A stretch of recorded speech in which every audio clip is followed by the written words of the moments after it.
Assalamualaikum warahmatullahi wabarakatuh. Perkenalkan, nama saya Syarifah Nandi Ahlinwan, NIM 20042158. Di sini saya akan menjelaskan tentang bentuk-bentuk komunikasi. Yang pertama ada komunikasi intrapersonal. Komunikasi intrapersonal merupakan komunikasi intrapribadi yang artinya komunikasi yang dilakukan kepada diri sendiri.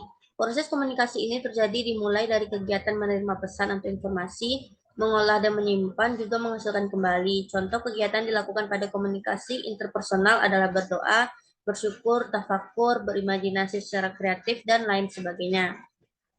Yang kedua itu ada komunikasi interpersonal. Komunikasi interpersonal adalah komunikasi antar pribadi. Komunikasi ini juga dapat diartikan sebagai proses pertukaran makna dari orang yang saling berkomunikasi antara satu individu dan individu lainnya. Suatu komunikasi interpersonal dapat terjadi apabila memenuhi kriteria berikut. Pertama, melibatkan perilaku verbal dan nonverbal. Yang kedua, adanya umpan balik pribadi. Yang ketiga, terjadinya hubungan atau interaksi yang berkesinambungan. Keempat, bersifat saling persuasif. Yang ketiga, komunikasi kelompok. Komunikasi kelompok dapat diartikan sebagai tatap muka dari 3 atau lebih individu guna memperoleh maksud dan tujuan yang dikehendaki, seperti berbagi informasi, pemeliharaan diri, atau pemecahan masalah. Komunikasi kelompok merupakan komunikasi yang dilakukan oleh beberapa orang lain atau sekelompok orang. Contoh komunikasi kelompok antara lain kuliah, rapat, briefing, seminar, workshop, dan lain-lain. Dalam komunikasi kelompok, setiap individu yang terlibat dalam komunikasi masing-masing berkomunikasi sesuai dengan peran dan kedudukannya dalam kelompok tersebut. Pesan atau informasi yang disampaikan juga menyangkut kepentingan seluruh anggota kelompok dan bukan bersifat pribadi. Selanjutnya ada bentuk komunikasi organisasi. Komunikasi organisasi adalah komunikasi antar manusia yang terjadi dalam hubungan organisasi. Komunikasi organisasi merupakan proses komunikasi yang berlangsung secara formal maupun non-formal dalam sebuah sistem yang disebut organisasi. Komunikasi organisasi sering dijadikan sebagai objek studi sendiri karena luasnya ruang lingkup komunikasi tersebut. Pada umumnya, komunikasi organisasi membahas tentang struktur dan fungsi organisasi, hubungan antar manusia, komunikasi, dan proses pengorganisasian, serta budaya organisasi.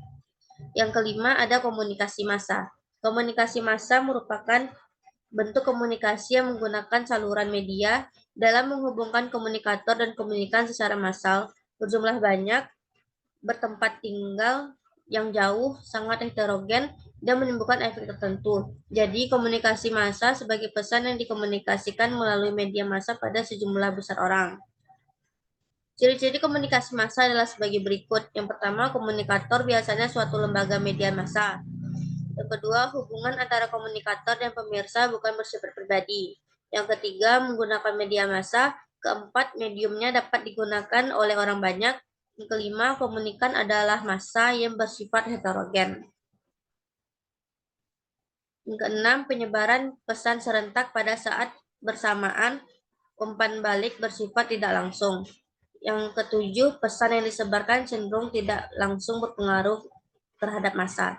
Dari ciri-ciri tersebut, komunikasi massa dapat diartikan sebagai komunikasi yang ditujukan kepada sejumlah besar khalayak yang tersebar, heterogen melalui media cetak atau elektronik sehingga pesan yang sama dapat diterima secara serentak dan sesaat. Sedangkan komunikasi yang dilakukan melalui penggunaan media lain selain media massa disebut komunikasi medio. Komunikasi medio biasanya menggunakan media surat, telepon, pamflet, poster, brosur, spanduk, dan sebagainya. Yang saja yang dapat saya sampaikan. Mohon maaf atas kekurangannya. Assalamualaikum warahmatullahi wabarakatuh.